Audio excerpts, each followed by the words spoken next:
Welcome back to Verbal Sparring, and welcome back to another edition of the State of the UFC, September 23rd, 2024. If you're new to the channel, if you are new to this video series, it is simple. Between every UFC pay-per-view, we will break down every single event in terms of the number of fights, number of finishes, number of decisions, number of fights per weight class, and how the rankings were directly impacted following the card. So, for example, this video will feature UFC Vegas 96, Cannonier versus Bahayo, UFC Vegas 97, Burns versus Brady, and be finished with the most recent pay-per-view, Noche UFC 306 at the Sphere, Merab Dvalishvili and Sean O'Malley. We will kick things off with UFC Vegas 96 that went down in the Apex in Las Vegas, Nevada, one step closer to the illustrious UFC Vegas 100. This fight night featured 11 fights in total with 4 KO TKOs, 1 submission, and 6 decisions. We saw 4 fights at middleweight, 1 at welterweight, 2 at lightweight, and 1 fight in the featherweight, women's bantamweight, women's flyweight, and women's strawweight divisions. In that main event, Caio Bahayo got the biggest victory of his career, remains perfect in the UFC, and he launched himself into title contention in a fight of the year contender against former title challenger Jared Cannonier. Going into that fight, Caio Bahayo was ranked number 12, and he now sits at number 5, and Jared Cannonier went from number 5 to number 7. In the co-main event, we saw Tabitha Ricci take down Angela Hill via unanimous decision. She went from 11 to 9. Angela Hill went from 9 to 11. And Michael Morales made the biggest jump of any fighter, and that is because he was unranked heading into this card. But don't let that unranked spot fool you. He is an undefeated young phenom that hails from Ecuador, and he extended his perfect record, and he pushed forward his momentum by defeating veteran Neil Magny via first-round TKO.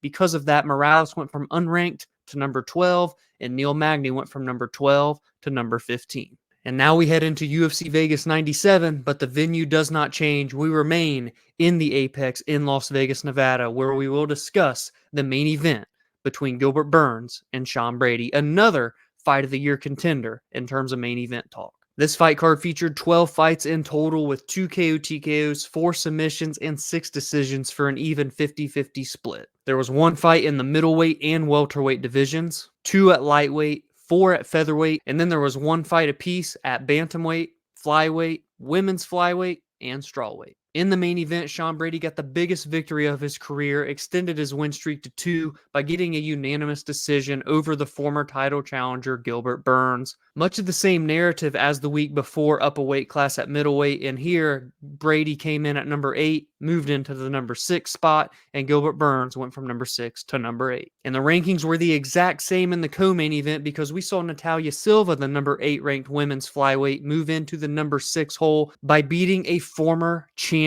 and title challenger at flyweight, Jessica Andrade. Natalia Silva remains perfect in the UFC, now at a 6-0 record. She is now in the top 10. She is now approaching top 5 at number 6, and Jessica Andrade slips back to number 8. And Cody Durden, on 4 days' notice, fought Matt Schnell. Now, these were flyweight contenders, but they competed in the bantamweight ranks. But because of Cody Durden's second-round submission just 29 seconds in, it was enough to get his ranking adjusted in the flyweight division. Cody moved up to number 13, and Matt Schnell, well, he technically kind of retired, right? So he still does hold a ranking of, I believe, number 14 or number 15, but he laid the gloves down. I think that was it for Matt Schnell's career. And now let's finish off with the most recent pay-per-view, UFC 306, where we saw Merab Dvalishvili dethrone Sean O'Malley, and he did that in one of the most iconic venues that is going today in the world, the Sphere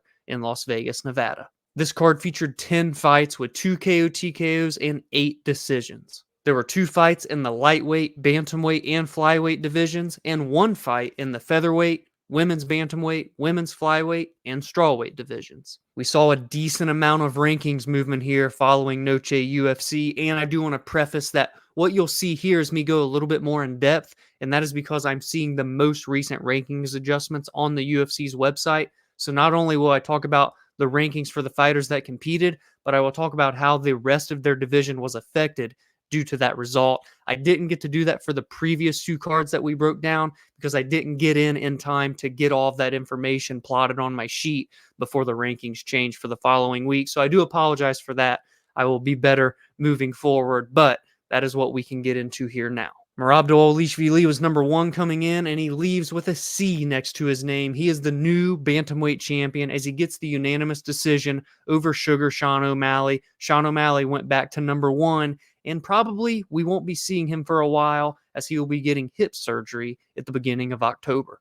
Valentina Shevchenko was also ranked number 1 going into her title fight and trilogy matchup with Alexa Grasso, and she dethroned her to become a 2-time flyweight champion, and Alexa Grasso moves from champion to number 1. Diego Lopez made the biggest jump of any fighter throughout this video series for this edition of the show, as he goes from number 13 in the featherweight division all the way up to number 3. He cracks into the top 10, he cracks into the top 5, and he cracks into the top 3 with 1 victory, and that was a decisive, dominant win over former title challenger Brian Ortega. Brian Ortega dips 2 spots from number 3 to number 5, and the rest of the division, due to this huge jump, did take a hit. Arnold Allen moved down 2 spots from number 5 to number 7, and all of the following fighters went down 1 spot as well. Josh Emmett moves from 7 to 8, Aljamain Sterling from 8 to 9, Calvin Kattar from 9 to 10, Giga from 10 to 11,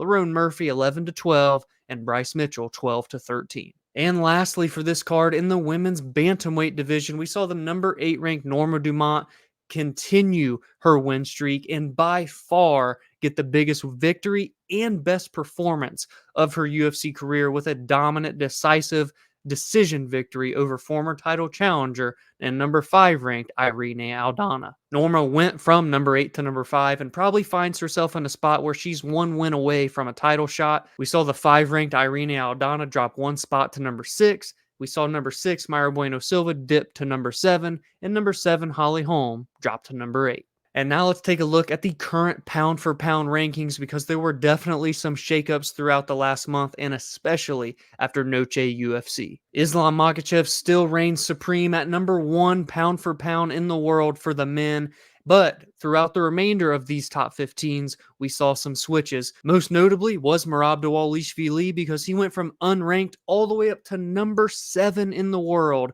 with that title-earning performance over Sean O'Malley. We saw Bilal Muhammad and Dricus du Plessis swap spots, number 5 and number 6, and we saw Sean O'Malley drop 7 spots from number 6 to number 13 after his loss of the title, and Sean Strickland and Charles Oliveira both went down 1 spot as well. And for the women's pound-for-pound rankings, it is no longer Alexa Grasso, it is the flyweight queen, 2-time flyweight queen now, Valentina Shevchenko. She sits amongst the top of the throne, and we saw Alexa move back to number 3. Zhang Weili still sandwiched in the middle there, the strawweight queen.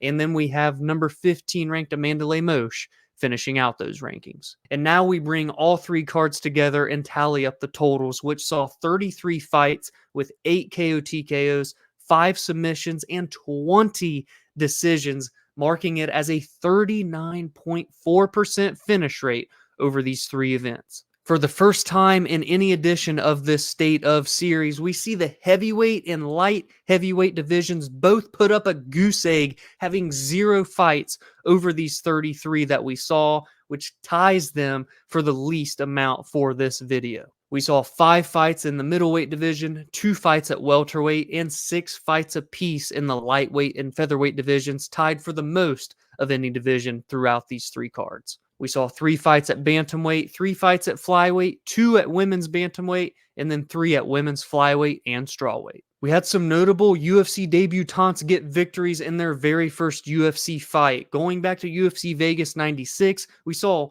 Wang Kong get her debut victory with a vicious 1-punch knockout just 1 minute and 2 seconds in with her fight against Victoria Leonardo. Big things await Kong in the women's flyweight division. And we're going to mark these as an honorable mention because it technically isn't their UFC debut because they didn't fight a UFC fighter, but they had their performance happen on a UFC Fight Night card, and that is the Ultimate Fighter season winners. First, in the middleweight division, we saw Ryan Loder defeat Robert Valentin via TKO in the second round, 1 minute and 49 seconds in. And the featherweight winner is Myron Santos as he got a second round knockout over Con Ofley 1 minute and 30 seconds into their bout. And at UFC Vegas 97, we saw Nathan Fletcher get a big UFC debut with a second round submission over Ziggy Montas Ramashka. Both of them competed on the most recent season of The Ultimate Fighter as well. And lastly, well, we just have to talk about what's next because this will be the shortest edition of the series so far because we only have 2 events to discuss before we turn it around again to get into another pay-per-view because we have 2 numbered events for the UFC happening in the month of October. So in the next edition of The State Of, you will expect me to talk about UFC Paris going down this coming weekend, September 28th, where we see the number 11 ranked lightweight Renato Moicano take on the 12 ranked Benoit Saint Denis. And a week after that, in Salt Lake City, Utah, a massive card with implications across the board. It is UFC 307, headlined with the light heavyweight champion Alex Pereira back again to defend against the number 8 ranked surging Khalil Roundtree. And worth noting, we have the women's bantamweight title up for grabs as well, as Raquel Pennington will look to defend for the first time successfully against Juliana Pena. I hope you all enjoyed this video. I hope you are enjoying this video series. And as we get closer to the end of the year, into 2025, I want to continue to venture out and bring more content to the channel because it is growing rapidly. And I really do appreciate all of your support. If you enjoyed this, please drop a like, subscribe to the channel if you are new. You can also join the community on social media at Verbal Spar MMA, and you can follow along on your favorite audio platform as podcast episodes are released there every Friday and Monday on platforms such as Spotify, Apple, and more. Have a great week, and I will see you here on the channel for the next video.